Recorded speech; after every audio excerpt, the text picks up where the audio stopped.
Welcome What the fuck? to the dungeon. Oh my god, look at all this loot.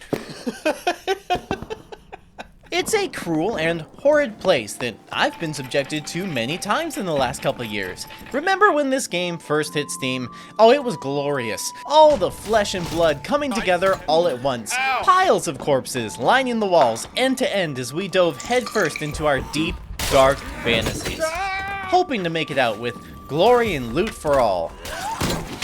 Oh, man. Or at least, all three of us. After the initial public demos, it had come to light that Iron Mace might not have followed Korean intellectual property rights. How could these absolute scoundrels abuse a billion-dollar corporation like this? Listen, I know everybody dreams of jumping off the corporate ladder, but think about the copyright holders. Turns out, the consumer doesn't give a shit about who did it first. They care about who did it best. And I'm sorry, Nexon, but you've had 2 years. If you wanted this share of the market, you should have released the product by now. Darkest Dungeon, wrong game, is an extraction game, much like the rest. The difference? It's actually good. Like if you're in that state of mind and you watch that video, it would push you over the edge. I think if I was in that state of mind and I brought myself to the chair, right? I stand myself on the chair, I get the rope around my neck. One might say you put your hand on the hot plate. Yeah. Yeah, one might say that, you know, I'd listen to that just to confirm this is the right move, and then I'd kick the chair from under me. Cool. You might take pleasure in assembling realistic guns and comparing the ballistics of one type of ammunition with another. I prefer deciphering what a spell actually does from a nondescript explanation, and having my character stats tied to my gear, rather than the Skyrim style of stat progression Tarkov seems to enjoy. When you decide to dive into the dungeon, you must first decide why you're delving. Some do it for money, others for fame, some out of curiosity, and at least one person has done it for sexual gratification.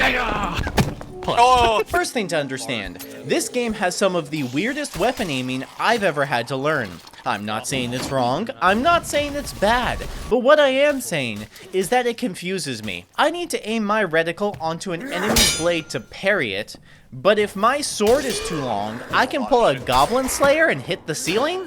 Like I said, it's not a complaint, just an observation. Does anyone remember those old first-person dungeon crawlers? The kinds that, to this day, are still being made in Japan. Take one of those games and give it multiplayer with AI-generated profile pictures and an elf that reminds me of Preach. And you have Nevergrind Online, a game that took away its DPS meter for toxicity reasons, and is so easy that despite having multiple healing classes, you'll never need a healer. Dark and Darker is a much better game than this. To start your journey into the Goblin Gangbang, you'll need to pick a profession. Each class has its own toolset and kinks. Some of them are more developed than others. Some of them allow for a range of different play styles. Others are simply there to let you be a piece of shit. You piece of shit, you stole it too. The takeaway from all this is that you'll quickly learn to identify your fellow man by his inherent characteristics. You look like a fucking serial killer with your skull and your shadow mask and your little hood. There's a terrible ball plot in this city, right? You look like a ball plot. No, I'm not talking about racism, you fucking racist. I'm talking about classism. Are you a poor bitch? Like, if you're a broke boy, just say so. Well, boo fucking who. You didn't invest $3,000 into your loadout. Oh my god. What the Where you get all this shit? Did you just like liquidate your whole life and just buy all that from the flea market? Maybe. You took out a loan. Why shouldn't I be rewarded for my efforts? By all rights, I should be allowed to go into a fight armored to the teeth, swinging wildly, panicking like a child, and still kill 2 people by myself with a single well-placed hit. Holy shit! We murdered everyone! Because it's not a skill issue, it's a money issue.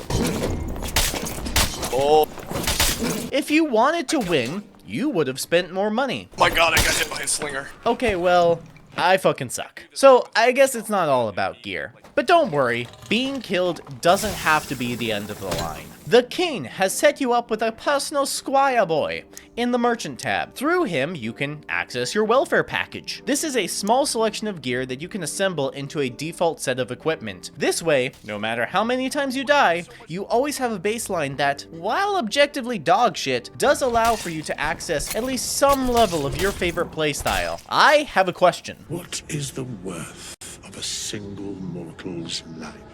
The loot in his inventory. That goes for your friends too. Din's holding out on me. He's got a green fucking liar. There's a constant flux in difficulty of escaping the dungeon with your entire party. As such, when a friend dies, you have to ask yourself, do you have enough time in order to find a resurrection shrine to bring him back? Oftentimes the answer is, just grab my shit and get out. What kind of world do we live in where people go diving into pits of murder and rape, willingly I might add, in their bare feet? That's where all of us start out, desperately trying to scrounge up enough gold just to afford potions and campfires. Every raid I die is another one I'm marking off my taxes. Eventually, if you play it smart, you'll scavenge enough to warrant investing in your future. With more gear comes the ability to take more fights. More fights means better gear. Better gear means suddenly the other players aren't your enemy. The other parties are bands of loot goblins that like to put up a bit of a fight. These guys asked for the bonkin. They're getting the bonkin.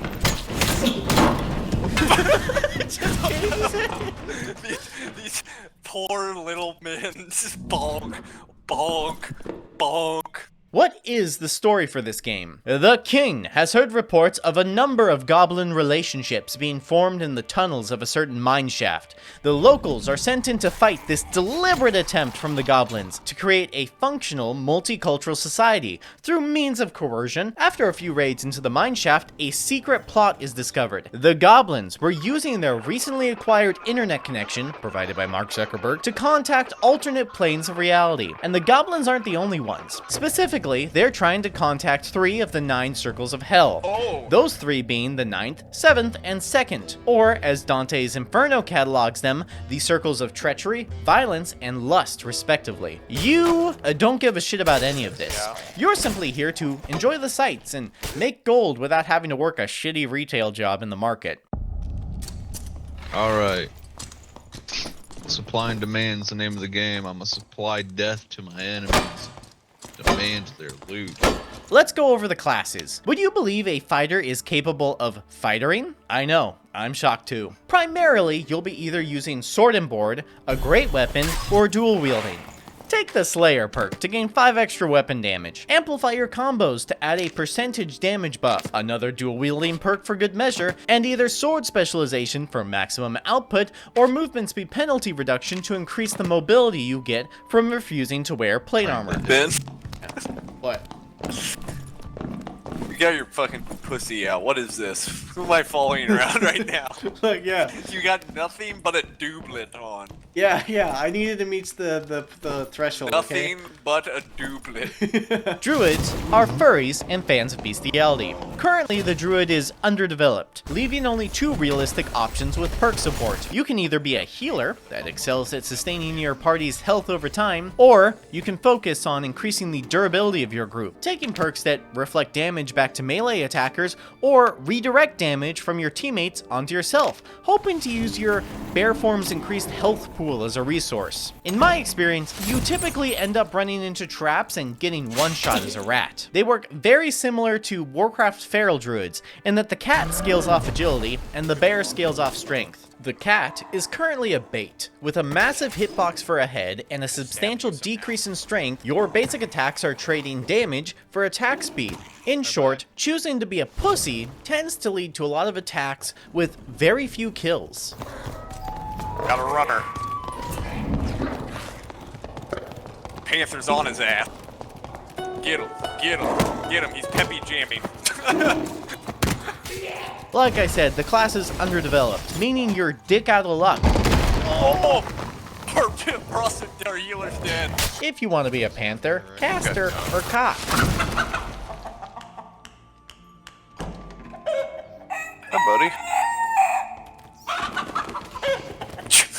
buddy. That's one excited cock. Warlocks are currently one of the classes. I have dreams of becoming a Death Knight, slaughtering all those in my path. Unfortunately, you need to swap weapons to cast spells, so my dreams are a little dashed until I figure out how to move my fingers from one key to the next. Rangers are the best PvE class. By far. What makes the most mobile and versatile class in the game a good choice for soloing the dungeon? Are you kidding me? Do you need to ask? Usually, you'll see Rangers in the top rankings on the leaderboards regardless of the patch. Wizards are for those that like having a big dick. Clerics are unironically the best party members. You need a tank? Bring a cleric. You want a healer? Bring a cleric. You need a designated driver. Bring a cleric. They can handle their drink better than a German. The only thing they lack is mobility, but that's what weaker men are for. Someone playing a barbarian is the only time you'll be able to tell if they're a man or a woman, simply because they're encouraged to fight with their tits out. Rogues are, well, they're rogues. There's another party coming. Like where I'm at, they're looking I still at need me. to heal a I'm little just bit. invisible. It's Okay, fine. I'm just yeah. invisible. They can't see me. I don't know if they saw me. They're coming. They're down the hall right now. Just wait for them to fully commit. Ryan, give them the message. They're close to bin right now. They don't see me. They literally don't see me. They're hellfiring again.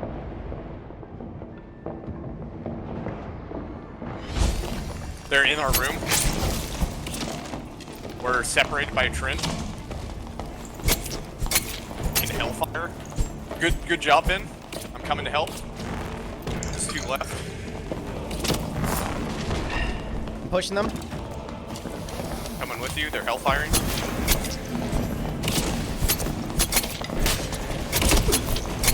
Got him. Good Got job. one. Good job. Okay, they're all dead. That's all of them. Nice. Bards used to be so much better. Imagine cycling 10 different buffs that improved everything from movement speed to spell power. Now imagine the person granting the buffs had to play a shitty rhythm game with their mouse while dancing around the battlefield. This was all well and good, until they added a memory cost to every song, which, sadly, means I'm no longer allowed to equip every song and forego combat entirely in favor of the arts.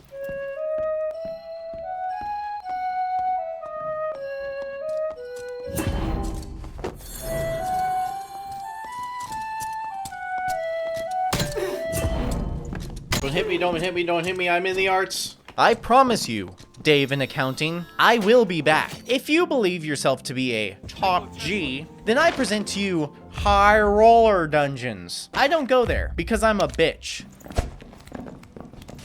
Call me a loser, what the fuck? Hey Ryan, check me out. Check me out. Oh, hey. I don't sell my quest items on the market. I don't fight bosses. I don't frequent hell. I just run trios with my buddies until I either build up enough wealth to buy epics at market value or die and go broke. Then I pick another class and start the process again, never to improve. On that note, I'm gonna head out. A warm thank you to everyone who made it this far. I hope to see you soon. Have a good one. Nice. Hell yeah. He's looting shit. I'm right behind him. Still are not aware of my presence.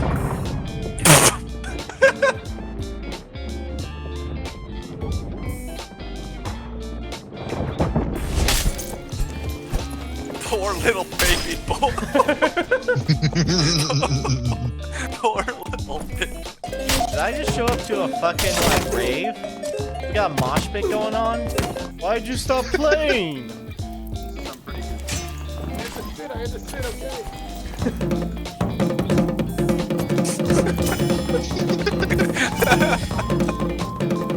The ultimate crystal sword.